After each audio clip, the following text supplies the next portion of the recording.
coronary artery calcium, because I think this is really, you know, very, very interesting in what we've learned. This is a CT scan through the heart. And what the arrows are showing you is calcium in the arteries of the heart. And this is something that we can now measure with a simple CT scan. And this calcium tells us that there's been hardening of the artery. And this is the process that the artery goes through. First, this is a normal inside part of the artery. This is the wall of the artery. And so as someone develops a plaque in their artery wall, the plaque is composed of cholesterol as well as some inflammation cells, and the body puts a calcium deposit on top of it to harden the plaque. And that's what we're seeing here is calcified plaque, right? So the calcium shows up as white on CT scans. And what happens in the process of having a heart attack is this calcium plaque can become vulnerable. It can rupture. And if it ruptures, all of this, the lipids, the molecules that are contained in the plaque can come out of the plaque that has been sealed with a cap.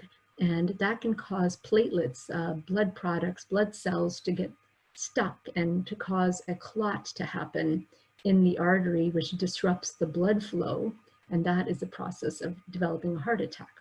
So when we measure calcium in the heart, we're looking at this over here very far before a heart attack happens, but it tells us that someone is on the pathway to having hardening of the arteries where they can be more susceptible to rupturing the plaque and having a thrombus or a clot form and having a heart attack.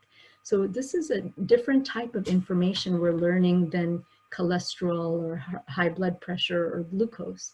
And what we found was the South Asian men and women, here shown in red, have quite high levels of CAC, coronary artery calcium, a score that we can give with the CT scan. So in men, it goes up by age. Green is white men.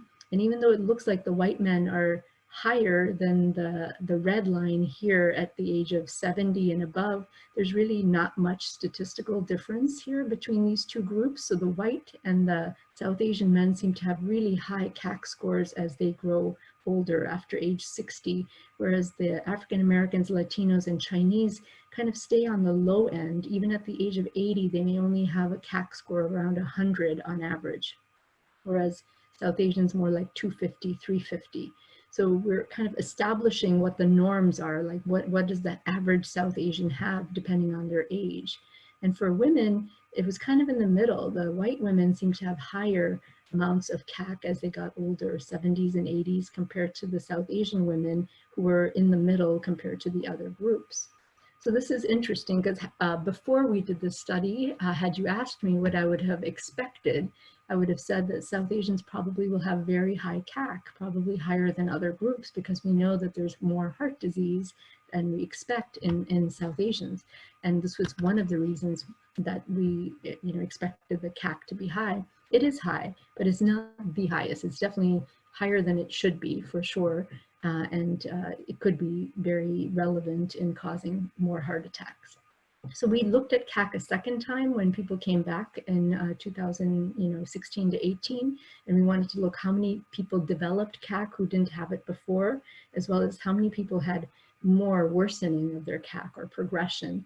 And we found again in the men, the whites and the South Asians had the same amount of incidence of developing new CAC, no difference in the women. All 5 groups of women were about the same.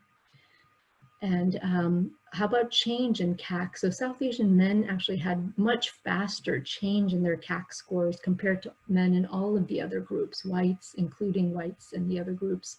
And this is, once we adjusted for all of the differences in traditional risk factors, then South Asians and white men started to look more similar. And there was no difference between the women at all again.